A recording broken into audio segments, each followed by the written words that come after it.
Nadreen, सबसे पहले engineer Mohammad Ali Mirza साहब, और जो मुझे बज़ाहिर नज़र आया, इंजीनियर साहब ख़ुद को मुतनाज़ बना रहे हैं।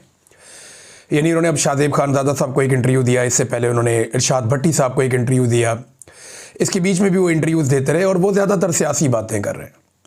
यानी वो सियासी शख्सियात के ऊपर, अस्करी शख्सियात के ऊपर, वो इनके ऊपर बातें कर रहे हैं। देखें, हर आदमी को हर बात करने का हक़ है, पाकिस्तान में डेमोक्रेसी है और सबको बात करनी चाहिए। मैंने अपने आप को रोक के रखा कि इंजीनियर साहब अभी एक कैद काट के आए हैं और एक मुश्किल वक्त से गुजरे हैं, तो कोई कमेंट ना किया जाए।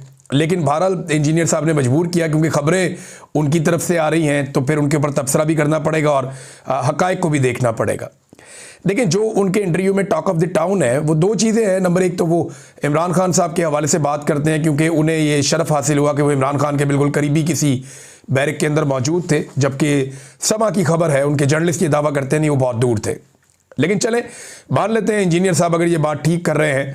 और दूसरा, वो जो तौहीन मज़हब के कानून के गलत इस्तेमाल के ख़िलाफ़ भी वो आवाज़ उठा रहे हैं कि जो तौहीन मज़हब का कानून है 295C, उसके ऊपर भी इंजीनियर साहब आवाज़ उठा रहे हैं कि उसका इस्तेमाल गलत भी किया गया और ज़्यादती भी लोगों के साथ हो रही है, और जो पकड़ा जाता है वो फिर छूटता नहीं है। वो इस किस्म की बातें भी कर रहे हैं। अब जो इमरान खान साहब के हवाले से उनके दावे हैं, यही टॉक ऑफ द टाउन है। पहले एक इंटरव्यू पे उन्होंने ये कहा था कि इमरान खान साहब सिर्फ वहाँ पे जेल में जब तक कैद थे वो क्रिकेट पे बातें करते थे। यानी वो ज़्यादा क्रिकेट पे ही बातें करते थे, क्रिकेट पे ही बात करते थे। इमरान खान साहब बाकी बात नहीं करते थे। पहले उन्होंने ये दावा किया था, लेकिन अब एक और इंटरव्यू में उन्होंने ये कहा कि वो मज़ीद बातें हैं जो वो करते थे, वो मैं बताना नहीं चाहता।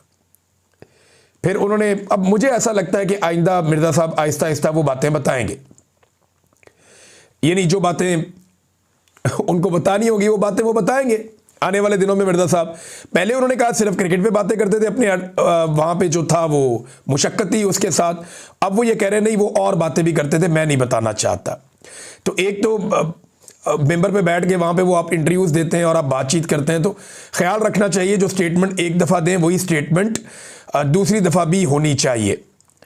और ये भी उन्होंने कहा कि मैं बताना नहीं चाहता कि वो एक्चुअली बैरक किस जगह पे, तो सिक्योरिटी कंप्रोमाइज़ हो जाएगी। ये बड़ा जदीद दौर है, जिनकी वजह से इमरान खान साहब इस वक्त जेल में, जिनकी वजह से पूरे मुल्क की सिक्योरिटी कंप्रोमाइज़ है। उनको एग्जैक्टली पता है कि इमरान खान साहब कहाँ है, और आपके बताने से कोई इतना तो फ़र्क पड़ेगा नहीं। लेकिन ठीक है, एक वो एहतियात करना चाह रहे हैं, उन्हें कहा गया कि आप ये एहतियात करें और इसमें आपने सिक्योरिटी कंप्रोमाइज़ ना हो जाए इमरान खान की। अच्छा, इंजीनियर साहब ना अपने इन इंटरव्यूज़ में बार बार एक बात करते हैं कि मैं एस्टेब्लिशमेंट के कहने पर नहीं कर रहा। उन्हें बार बार ये सफाई देने की ज़रूरत क्या पड़ी है? कोई उनसे ये सवाल नहीं करता, कोई उनसे ये पूछता नहीं है, लेकिन वो बार बार फिर भी यकीन दिलाते हैं कि मैं ये बातें या ये चीज़ें एस्टेब्लिशमेंट के कहने पे नहीं कर रहा और मैं किसी का आलाकार नहीं हूँ। उन्हें बार बार ये यकीन भी दिलाना पड़ता है।